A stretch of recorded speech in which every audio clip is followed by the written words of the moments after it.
Сәлеметсіңдер ме, құрметті оқушыларым? Бүгін арифметикалық прогрессияның алғашқы n мүшесінің қосындысының формуласын қарастыратын боламыз. Осы формуланы пайдаланып отырып есептер шығаруға кірісеміз. ұбт-да бізде өте көп келеді осы прогрессия, екі прогрессия, арифметикалық және геометриялық прогрессия. Қазір мен ең қарапайым мысалдан бастап түсіндірейін. Мысалы, біз натурал сандар тізбегін білеміз ғой, 1, 2, 3 кете береді, 4, 5 тағы да кете берсін. Осы берілген тізбектің алғашқы айталық 5 мүшесінің қосындысын тап деп айтады бізге. Сол кезде қосынды деген сөз бізде S әрпімен жазылады. Мынау сумма дегенді білдіреді, сумма деген сөздің әрпі ғой, сумма.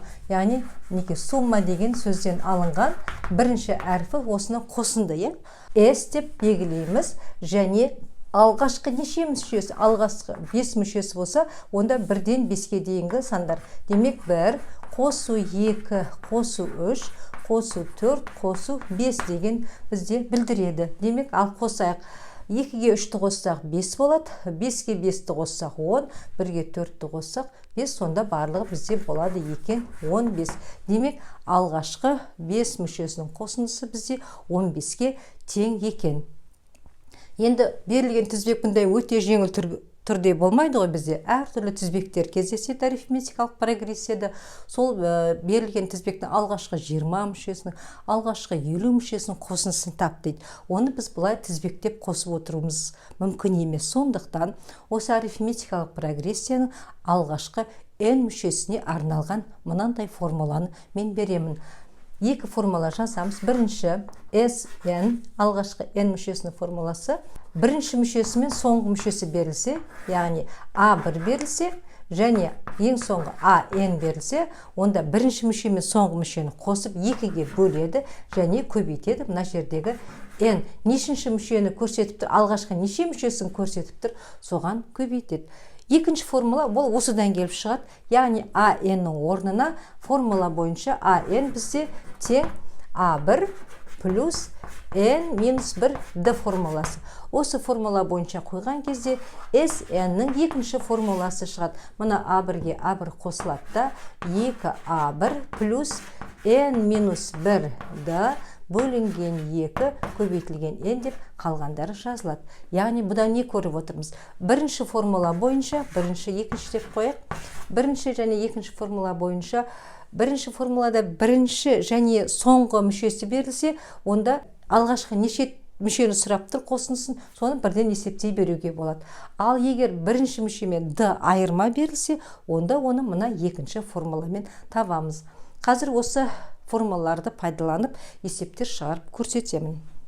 Қазір осы формулаларды пайдалана отырып есептер шығарып бастайық. 14-те екінші есеп A бірінші берілген, D берілген, N 24-ке дейді. A N-ді тап және S N-ді тап. A N деп отырғанымыз N орнына 24 қоямыз. A 24 тең A1 плюс 23D формуласын пайдаланамыз. A1 бізде 12-ге тең плюс 23 көбейту D 7-ге тең. 23-ті 7-ге көбейту болған 12-ні қоссақ 173 шығады. Келесі S24 тең. S24-ті табу үшін A бірінші мүше табылды, A N-ді 24-ті таптық. Бірінші формулаға қоя берсек болады. Сонда A1 плюс A24 бөлу 2 көбейту 24 тең. A1 бізде 12 плюс A24 173 бөлу 2 көбейту 24. 24 пен 2-ні қысқартып жіберейік, 12 болады. Тең 12-ге 173-ті қоссақ, неше болады? 185 болады. Мына жерге жазып жіберейік. 185, оны көбейтеміз 12-ге, сонда бізде 2220 шығады. Келесі шығаратын есебіміз 14-те 7. Оқушылар, мен мына арифметикалық прогрессияға байланысты мына формулалардың бәрін жазып қойдым. Өте керемет формулалар. Мен қазір нумерация жазайын. 3, 4, 5 деп. Мына жерде қараймыз. 14-те 7-ші есепте А11 6-ға тең, А16 8,5-ға тең. Бізден d-ны сұрап отыр. Мінекей осында есепті шығару үшін жүйе құрады, көп жағдайда жүйе құрып шығарады. Мына формула содан шыққан ғой. Үшінші формуланы пайдаланамыз. Бірден таба беруге болады. d тең А16-дан азайтамыз А11-ді және индекстерін аламыз. 16 минус 11 тең 8,5 минус 6 бөлінген 16-дан 11-ді алсақ, бізде 5 қалады тең.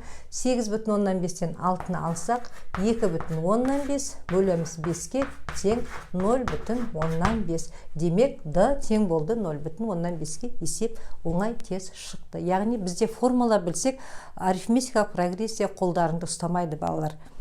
Келесі есеп 14-те 8. Формула берілген бізге x-ің n-ші мүшесі 3n плюс 2 формуласымен берілген тізбектегі осы прогрессияның алғашқы 20 мүшесінің қосындысын табыңдар дейді. S20-ны сұрап отыр. Ал алдыменен не жасаймыз? S20-ны табу үшін бізге мына екінші формуланы пайдалансақ, бірінші формуланы пайдалансақ бізге ыңғайлы. X1-ді табамыз және X20-ны табамыз. Яғни тізбекке n-ге мән бере отыр. X1-ді тапсақ, 3 көбейту 1 плюс 2 тең 5 болады. X2 керек жоқ бізге. X20-ны бірден табайық. Тең 20-ны 3-ке көбейтеміз 60, 60-қа 2-ні қосамыз 62. Демек, X1 5-ке тең, X20 62-ге тең. Олай болатын болса, біз бірден S20-ны тапсақ болады. S20 тең бізде болады. X1 қосу X20 ғой. X1 бізде 5 плюс X20 62 бөлу 2 көбейту 20 тең 20 мен 2-ні қысқартып жіберсек 10 болады. 62-ге 5-ті қоссақ 67, 67-ні 10-ға көбейтсек 670. Есеп бізде шықты. Жеңіл әрі оңай дейміз. Келесі есеп бізде 14-те 15-ші есепті шығарайық. Барлық екі таңбалы жұп сандардың қосындысының мәнін табыңдар дейді. Барлық екі таңбалы дейді. Бізде барлық екі таңбалы сандар енді қалай айтамыз? Екі таңбалы сан бізде 10-нан басталады ғой, А1 тең 10. Және одан кейінгі келетін сан жұп болғандықтан 12. Тізбегіміз А2 тең 12. Осылай кете береді. n-ші тең 98. 99 тақсан болып кетеді. Мінекей. Сонда А1 10 болып тұр да, n 98 болып тұр. Осы барлық мүшелердің қосындысын тап дейді. Бірақ біз бұл жерде n-ді білмейміз. Неше рет ба, неше 10, 12, 14 деп айтқан кезде неше сан бар екенін білмейміз. Сондықтан n-ді табу үшін мен мына 4-ші формуланы пайдалануды ұсынамын. Бізде n деп отқанымыз 98, яғни n тең 98 азайту А1 бізде 10 бөлу d дейді. d 2-ге тең екендігі көрініп тұр.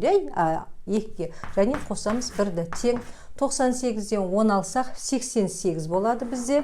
88-ді 2-ге бөлеміз 44, 44-ке 1-ді қосамыз 45. Демек, n бізде 45-ке тең екен. Біздегі осы мәнді қосындысын сұрап отыр екен. Алғашқы осы мүшелердің қосындысын сұрап отыр екен. Онда S45 болады енді. S45 тең A1 10 плюс n 98 бөлінген 2 көбейту 45. 10-ға 98-ді қосып, оны 2-ге бөліп 45-ке көбейтіміз керек. 108, оны 2-ге бөлсек 54 қой. 54-ті көбейтеміз 45-ке, сонда бізде 2430 деген сан шығады екен. Келесі есеп С тобынан көрсетейін 14-те 21. Мен мына жерде осы есептерге сәйкесті формулаларды әдейі беріп қойғанмын. Мынаны былай бөліп қояйық. А7 квадрат плюс 2А7А5 плюс А5-тің квадраты минус А8 плюс А4 плюс А4 осының квадратын азайт, сондағы шыққан сан неше болады тексеріңдер дейді, есептеп шығаруымыз керек. Ол үшін балалар мына өрнекті қараңдар, қысқаша көбейту формуласына келіп тұр. Екі өрнектің қосындысының квадраты. Демек, оны былай жазсақ болады. А7 қосу А5-тің квадраты деп жазсақ болады. Минус қайтадан жазып қояйық. А8 плюс А4 квадраты. Ал мұқият қараймыз енді. Мына жерде бізде 5-ші формула бізде көмекке келіп тұр. Мен мынаның қосындысының 0 болатын бірден жазып қойсам болады. Неге 0 болды? Өйткені формуланы қараңдаршы балдар, А7 плюс А5 тең болады А8 плюс А4-ке. Неге? Өйткені егер дейді 7-ге 5-ті қоссақ, неше болады? 12 ғой. 8-ге 4-ті қоссақ, онда да 12. Демек, егер индекстерін қосқан кезде олар тең болатын болса, онда қосынды тең болады. Демек, біздегі жақшаның ішіндегі өрнектің мәндері тең екен. Онда олардың квадраттарының айырмасы 0-ге тең. Яғни, сол өрнектен екінші өрнекті азайтып отырған тәріздіміз. Мінекей құрметті оқушылар, осымен біздің арифметикалық прогрестен алғашқы n мүшесінің қосындысына, формуласына арналған есептеріміз аяқталды. Есептерді мұқият қарап отырып, сабақты жақсы толық соңына дейін қараңыздар. Әрі өздерінің пікірлеріңді қалдырып отырып, түсінбеген есептерің болса комментарийға жазып отыруларыңызға болады. Кейбір есептерді Instagram парақшада сұраныс бойынша көрсетіп отыратын боламын. Келесі сабақта кездескенше.